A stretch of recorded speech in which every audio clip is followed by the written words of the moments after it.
మీరు ఏదైనా ఉంటే మాట్లాడండి. విన్న తర్వాత మీరు ఏదైనా ఉంటే విన్న తర్వాత సార్ కంట్రోల్ చేయండి సార్. సార్ దయచేసి మంత్రి గారు మాట్లాడిన తర్వాత మీరు దాని మీద ఏదన్నా వివరణ ఉంటే మాట్లాడండి తప్ప ఎందుకు ఇంటర్వెక్షన్ అవ్వదు. ప్లీజ్ మినిస్టర్ గారు మీరు మాట్లాడండి. సార్ ఈరోజు మేము కోరింది ఒకటే సార్.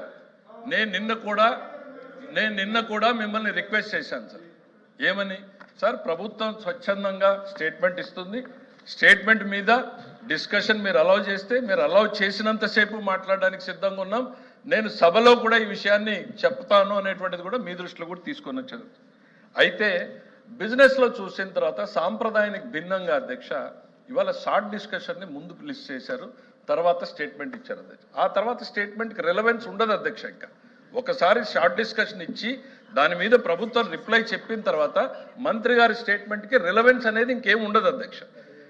రెండవది, ఇంతవరకు 70 సంవత్సరాల ప్రజాస్వామ్యంలో ఉన్నటువంటి వెల్ ఎస్టాబ్లిష్డ్ ప్రాక్టీస్ ఏంటంటే government has a right to make a statement in the house and government gets the precedence over any other business. మా రిక్వెస్ట్ ఒకటే ఏంటంటే అధ్యక్ష, finally you are the chairperson, you can take a decision. మేము పదే చెప్తా ఉన్నాం.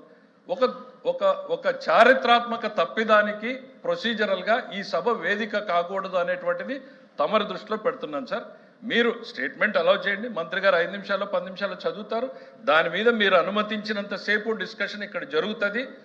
I only want to assure finally decision is yours.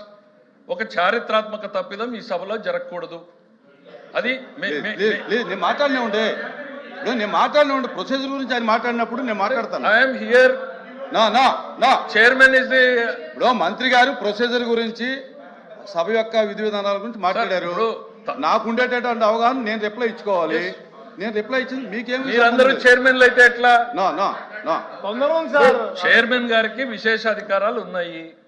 నేను వారికి విజ్ఞప్తి చేస్తున్నా, మీరు కొంచెం ఓపిక కూడా లేకపోతే మీరందరూ చైర్మన్లు అయితే ఎట్లా? వివరణ చెప్తాను. He has got extraordinary powers.